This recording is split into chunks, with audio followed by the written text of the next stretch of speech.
Girls, you ready? Are we going flirt? What do you think, Boo Boo? You ready?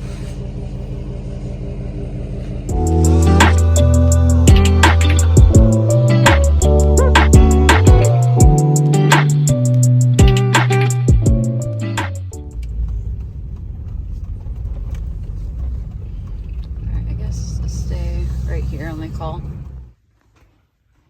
They did some studies early on, I think at CSU, where they would search after each leader. You look at some of these nooks and crannies, and that's where you worry about an embryo trying to. But the good thing is, the embryo is heavy. You'll see if we get one and it goes in the fluid, it sinks to the bottom.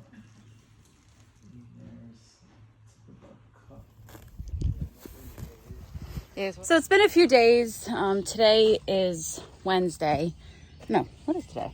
Actually, I don't even know. I think today is Thursday. Well, I don't know where this week went. So we went to go get Boo flushed this past Saturday. I did not make a recording that day because obviously we did not have good news. So we went there, got her flushed, and once again, no embryo. I will say this place actually blew me away with their thoroughness and professionalism.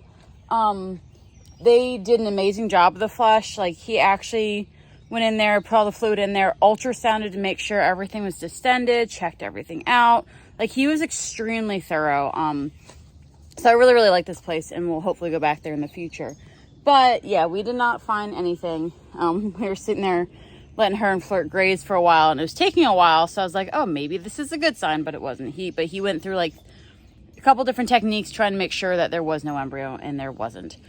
So this is our third failed flush. Again, the timing of this could not have been any more perfect. The breeding, the sinking, everything was great. So really we're left with a few options of either see if when we breed her, we don't flush her, check her in 14 days and if there's an embryo. She does have a lot of folds in her uterus, which make things a little difficult. Granted, it was very distended and all the fluid came back out, but like it could be technically hiding somewhere in there. Again, we don't know. Can't prove that unless we were just to check in 14 days. She did get a shot to come back into season, so there was no complications, and she's back in season as of yesterday. So that's option one. Option two is ICSI. Very expensive procedure where we actually harvest her oocytes, and it's basically like we grow them almost like, for lack of better terms, in a petri dish, and they inject the eventual egg with the sperm, and then we put it into a horse. So we don't even have to flush her, but we do have to harvest things from her. It's very expensive and kind of invasive. Next option is to not try again and give up. And the last option is that she's only 9. It's not unheard of, but it's not as common that she may have clogged ducts. So if that's the case, we have to go in there into her deep horn, inject a certain medicine in there to help clean everything out and flush everything, then flush her out, and then we can breed the next cycle, and hopefully, if that's the case, we get an embryo. I know a lot of horses have done this, and they have had embryos come that next time. So it's been taking me all these days to try to figure out our next plan and what we're going to do, and last night I sat down with Mike, and we decided that we were going to try to unclog her ducts if that is the issue. Again, we can't prove that. That's just hoping that is the issue. And we're going to try that, because at least if that doesn't work, then we have exhausted all options. We know either we can't get something out of her. If we really want to, it has to be ICSI, or we'll see if she can carry it herself. But giving up now, we wouldn't have tried everything. So she's in season, so we have to do this procedure when she's out of season. I'm going back and forth about who's going to do it, because the one place I wanted to do it at, there's a waiting list, and things are time sensitive. So I think I'm going to have a vet come here and do it. So that's where we're kind of at. So we're going to give this one more shot. Now we know she's the problem. It wasn't just a stallion sinking issue. It is her. Of course, I've been very emotional over this, and just like, why?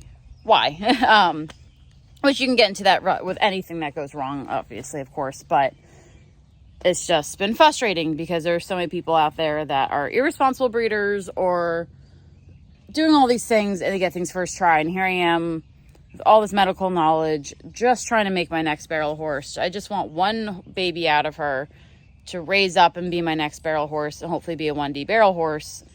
And we're having all these issues. So it's been frustrating. It's been a lot. It's been a lot mentally. It's been a lot on her. So we have the Virginia Barrel Classic in 2 weeks, or a little more than 2 weeks now. And she just came in season, so we know when she should come in season next. I'm going to reach out to the other vet today, see about getting her oviducts done, which probably wouldn't be till next week or so, as it has to when she's done and out of season. And then go from there. So it's going to be a little bit of a break. I need to recover a little bit financially as well. But we are going to try this one more time. And if it doesn't work, then we are done for a few years. But we'll see what happens. I know I'm exhausted. I know she's exhausted. Hopefully this next time it will be a lot less hormones and a lot less things involved once we get the ducks done. Because we're going to have to sync her up right now. We've already done that. Her and Flirt are synced up. So now it's just be a little bit more natural. Just a lot of checking and everything like that. But I really want a baby out of you. Yeah, I do. So that's where we're at. I wanted to give everyone an update. It did not go as planned. Did not get anything. So we will see in a few weeks what happens then. But we probably at least have a month before we're flushing again. So we'll keep you guys in tune. Of course, also we were supposed to have a race Sunday. That got canceled because it's been raining here every other day. So that's also what's been going on. But yeah, that's where we're at with her breeding journey right now. Taking a little breather. She's going to come through the cycle. And then we are going to see how these hopefully flushing of her oviducts and unclogging them goes. And maybe this is the trick that we've been needing. So keep you guys tuned and keep checking back to see where we're at.